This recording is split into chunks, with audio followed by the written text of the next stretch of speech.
Good morning, good morning. I hope everyone can hear me clearly. Just let me know in the chat.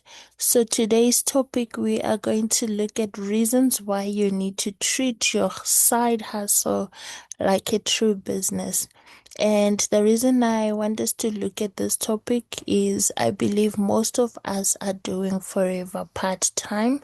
So, we are doing it around our current commitments, be it you are at work or you are studying. So we can just look at this topic for today. Okay, so the first reason why you need to treat your side hustle like a true business is because this is a business with financial benefits. So when you attract more clients, um, you also grow in size and you also grow the amount of money that you would be earning, even though it's a side hustle. So it has a very good financial benefit. It can increase your income. If, of course, you come up with a proper structure of how you're going to be managing the side hustle or the side business. For me, I've had others, they call it a side blessing. Apologies for the noise. I stay close to the airport, so sometimes okay.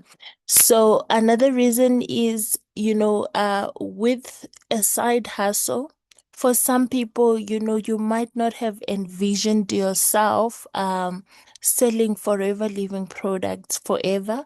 You don't view yourself as a seller for the rest of your life. But if you treat this like a normal business, you can actually raise capital that you can invest in the things that you actually love. So that is always my story because I started forever. It was not something that I wanted to, I saw myself doing full time. But as I started building the business, I realized that because there is a lot of financial benefit that I'm getting, I can actually use the money that I'm making as capital to start the things that I love. So that is how I started my firm. That is how, I started investing in property. So when you are just looking at it as, no, that's my side hustle, that's something that I do once in a while, you miss out on actually realizing the benefit that you could actually get from running your forever business. And not just the financial, but just personal growth. When you operate a business that has structure, you find it easy to grow. So when you are just looking at it like it's a side hustle, it's nothing important. You don't invest in building structures for your team. You don't invest even in your personal growth as an individual, but someone who knows that, no, this forever, this is my business.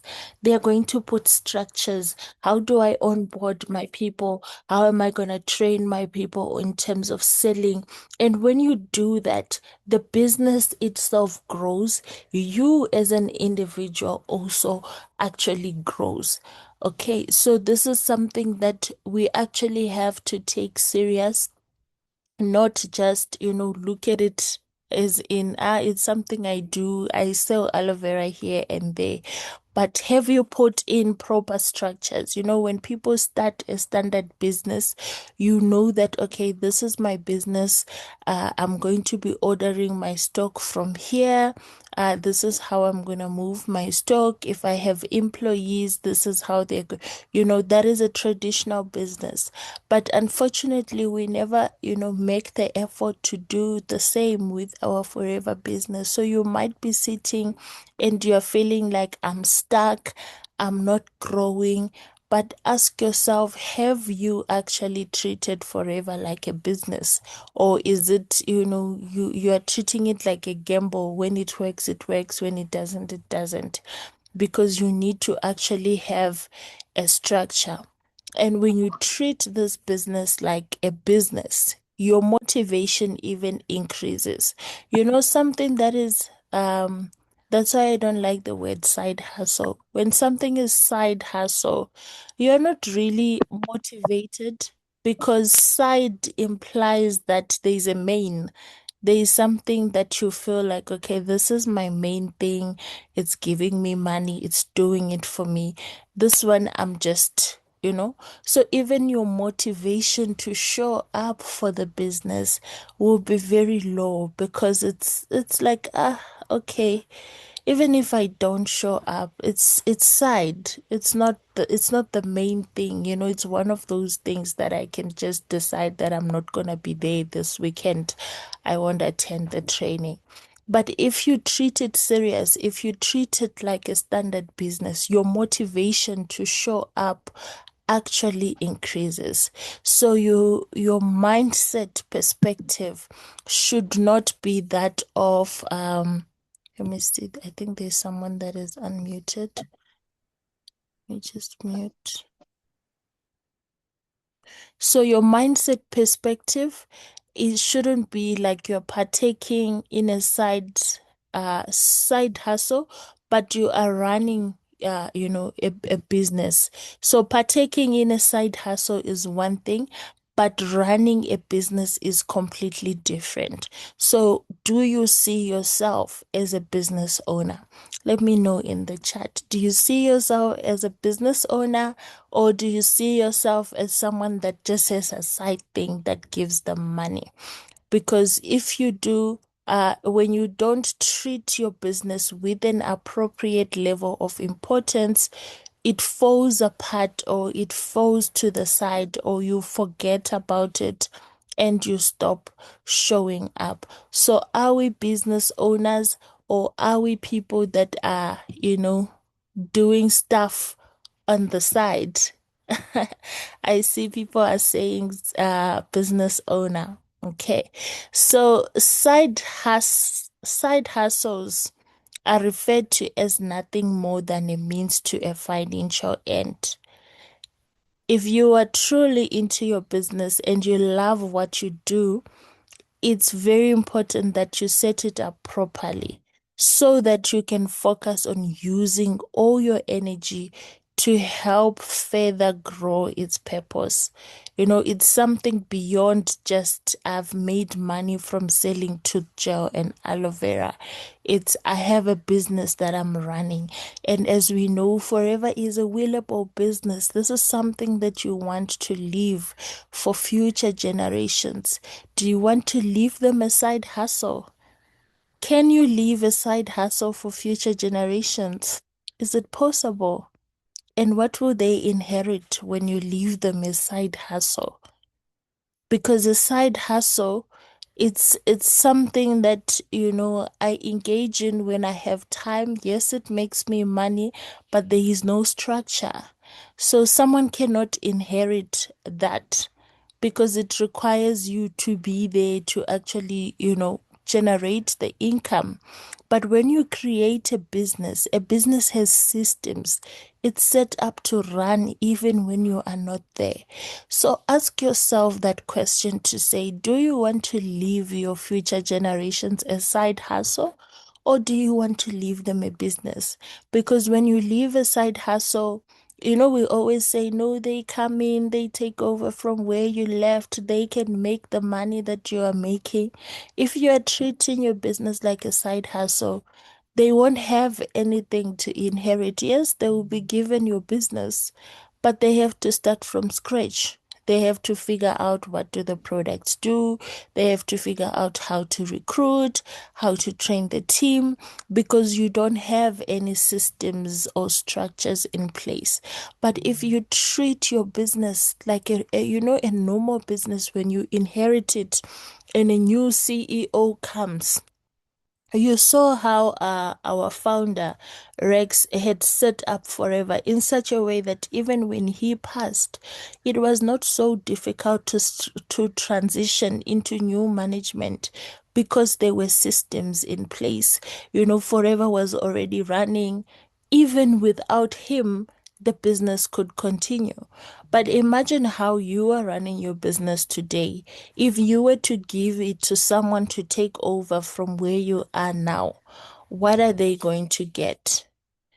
Is the business going to generate that same income for them? if it's your kids that you're leaving it for, or they have to come and actually start learning from scratch. And in the meantime, because you're not there, your team is not going to be able to do presentations. They can't recruit. They don't know how to speak about products.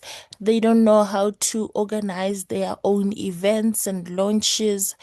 So it's basically someone coming in and starting from scratch. Is that what you want as your legacy? So you have to think about this in a very serious way so that you can better position yourself. So for normal standard businesses, they have to think about investors. We don't need to think about investors because we don't have people that are going to just come and invest. It's not a normal standard company where people can say, okay, I love your business model. I'm going to inject 1 million for you to expand, and in return you give me this. In our business, we don't have that. But we want to make sure that we are structured in a way that, allows the people that are coming after us to actually realize the true value of what we have built. So when we are saying, oh, retirement plan, na na na na na, you have to have it structured properly for people to actually see the value of what you've built. We've seen a lot of FBOs, maybe they've, passed on, moved on, left the companies for their husbands, their children, and those people are thriving in Forever today. If they had just looked at it like, this is my side hustle, probably their families would not be enjoying those same benefits today. So position yourself properly like a business. Okay. So, and when you are doing that, you have, like I said, you have to have systems in place. In your team, do you know someone who is responsible for organizing the events? Or do you do all of that and you just say, okay, I've organized one, two, three, please show up on this day? You have to have that thing where you recognize who in your team is good at what, and you put the proper structures. So this one is good at planning. Okay, now focus on planning our events for the year. This one is good at presenting. This one is good at inviting. A normal organization, what does a normal organization have? It has a CEO, it has the HR, it has the finance department, the managers, the employees that are in different fields. That's how you need to start thinking of your forever business. So, who is your HR? Who is your finance? Who looks at advertising and marketing for the team? Who looks at branding for the team? Who are the people that, show up when you need certain things? Is it something that you have thought of for your forever business? Or do you just wake up and go with the wind? Do you have a calendar for events, for what you want to do? Is there a vision for, some people, we are in March, we are maybe, 3 weeks away from the success day. Your team by now should already be knowing, okay, we are going to Success Day. This is the colors that we're going to wear as a team. This is how we are traveling as a team. Those kind of things are what show us that you are building a serious business. Who in here has a calendar already? Maybe not for the whole year, but you already have a calendar for the month of April. You know the activities that you are going to be doing with your team. Let us know in the chat if you already have a calendar. Let us know in the chat if you have people set up in your team in such a way that everyone is showing up and working together on different things that make the team go forward.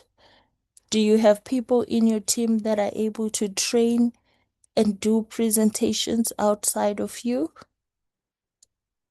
Just let us know in the chat there. Let me see. I think I have quite a number of messages in the chat. Full time, though doing it part time for now.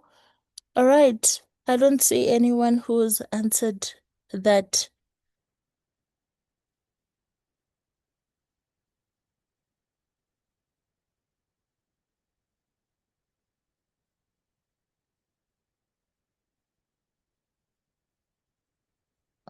I was looking for comments in the chat.